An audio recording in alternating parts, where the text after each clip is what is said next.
Bonjour madame, bonjour monsieur, merci d'avoir choisi cette info pour vous informer. Bienvenue dans ce 7 Actu, l'essentiel de l'actualité nationale et internationale. Moins de 24 heures après la tragédie d'Atekoubé, un nouvel effondrement fait 2 blessés, une mère et sa fille. Plus d'informations dans ce 7 Actu. La saison des pluies s'installe, donc charriant déjà des catastrophes. Quelle conduite à tenir? Élément de réponse dans ce journal. Nous ferons également un tour chez les conducteurs de véhicules poids lourds, sensibilisés à plus de vigilance par ce temps. Et puis, cette bonne nouvelle pour les usagers de transport, le mot d'ordre de grève prévu pour débuter le 26 mai a été levé. Voici pour le sommaire. Abidjan a été de nouveau frappé par les dégâts des eaux. Moins de 24 heures après le drame d'Atekoubé, un mur s'est écroulé au carrefour Sable dans la commune de Yopougon, faisant 2 blessés, une fillette de 6 ans et sa mère. Les autorités locales ont immédiatement réagi. Retour sur les faits, témoignages et premières mesures prises dans ce reportage de Pierre Tibi. Il est 14h50 ce jeudi 22 mai quand un mur s'écroule au carrefour Sable dans la commune de Yopougon. Bilan: 2 blessés, une fillette de 6 ans et sa mère. Les victimes ont été transportées au centre de santé de Ouassakara. Quand la pluie est venue beaucoup, Mila s'est remis. Quand la pluie était beaucoup, nous on était au dehors. Bon, il y a un monsieur qui est venu acheter un parapluie, une femme aussi. Bon, quand elle a vu Mila, ça vient, elle a parlé à madame là, la femme là, Mila, ça tombe. Mila vient tomber. C'est dans ça maintenant, la femme là et monsieur, lui qui a acheté par la là, ils sont décollés, maintenant ils ont couru sur la route. Et puis Mila est tombé si la femme a sa fille. Informés de l'incident, la mairie de Yopougon, la police nationale et le ministère en charge de la construction ont ordonné la fermeture des magasins situés à proximité. On a pris les clés pour pas que les gens reviennent. Donc nous on a payé un cadenas, on a mis la clé et puis on a pris aussi leur clé pour sécuriser, parce que si on part, ils peuvent revenir dedans. Parce qu'ils cherchent l'argent. Donc on lance un appel à toute la population de Yopougon pour dire que ceux qui sont dans les zones à risque, sont connus, qu'ils déménagent le temps que la saison des pluies finisse. La veille, le 21 mai, un glissement de terrain à Atekoubé a provoqué la mort de 6 personnes. Le tout causé par des pluies abondantes. Abidjan fait donc déjà face à des drames à répétition liés aux intempéries. La vigilance jaune a été décrétée par la Sodexam sur le district d'Abidjan où de fortes pluies accompagnées d'orages sont annoncées pour les heures qui suivent. Quels sont justement les bons gestes et comportements à adopter pendant cette saison des pluies?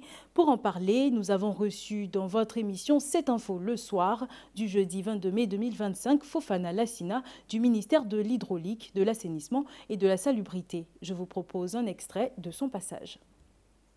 Le ministère a identifié assez de risques, les risques d'inondation, d'éboulement et de décès à la suite. Et nous, dans le cadre où nous sommes, c'est par rapport au code. Pour essayer de prévenir tous ces dégâts, le ministère de l'Hydraulique, l'Assainissement et de la Salubrité a concocté un code d'hygiène pour canaliser l'attitude des concitoyens. Nous les invitons à adopter des gestes, éco-gestes, comme on le dit, et pour éviter les inondations.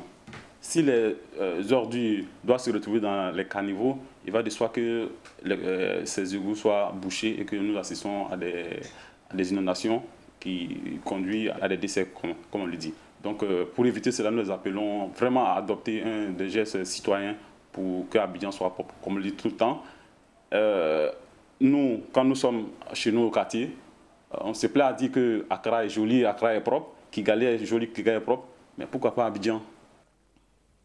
Abidjan, la capitale économique ivoirienne, a accueilli la cérémonie de remise du prix Félix Houphouët-Boigny UNESCO, une distinction prestigieuse qui récompense cette année Antonio Costa, ancien Premier ministre du Portugal, salué pour son engagement en faveur du dialogue entre l'Europe et l'Afrique.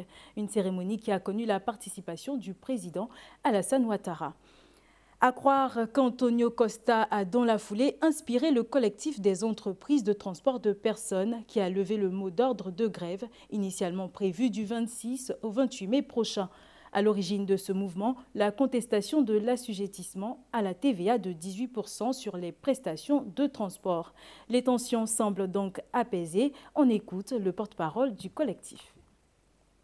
Cette décision ne signifie pas que toutes nos revendications ont été satisfaites, mais elle marque une volonté de poursuivre le dialogue dans un esprit de responsabilité, de respect mutuel et d'espoir en des avancées réelles.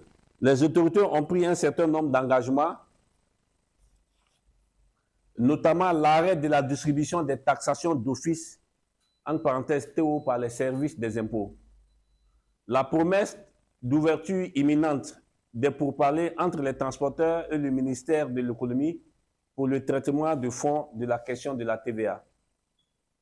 Nous appelons tous les membres à la vigilance et à nous transmettre toute éventuelle taxation d'office qui pourrait survenir.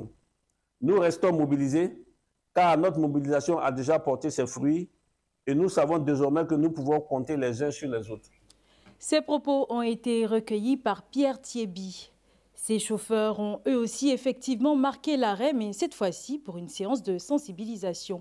À l'initiative du Haut Conseil du patronat des entreprises de transport routier, les conducteurs de véhicules poids lourds ont été appelés à plus de vigilance avec la saison pluvieuse. Constant Oula y a fait un tour, il nous propose son compte-rendu. C'est sous une grande bâche dressée que la séance de sensibilisation a été suivie par les conducteurs de poids lourds qui ont garé leurs camions pour l'occasion. Objectif : éviter les drames sur la route en période de pluie abondante. Le message transmis met l'accent sur le respect du poids autorisé par véhicule afin de prévenir les surcharges souvent trop à l'origine d'accidents, surtout lorsque les routes deviennent glissantes et fragiles. Venir dire à nos amis que désormais il faut respecter la hauteur des marchandises que nous transportons, qui sont de 4 mètres sur certains corridors et 4 mètres 50 sur d'autres. Nous sommes venus dire à nos amis que la longueur d'une semi-remorque doit être de 16 mètres 50 et pas plus. Nous sommes venus dire à nos amis que la largeur d'une semi doit être de 2 mètres 60 et pas plus. Je lance un appel à tous les chargeurs, les transporteurs de marchandises et tous ceux qui collectent les marchandises sur Abidjan de participer à cette sensibilisation parce que cette sensibilisation est très importante. La sécurité routière, ce n'est pas une affaire d'une seule personne. Et c'est pourquoi le Haut Conseil attire notre attention pour que nous puissions tous nous donner pour la sécurisation de la route. En cette saison pluvieuse, la sécurité routière devient une urgence partagée.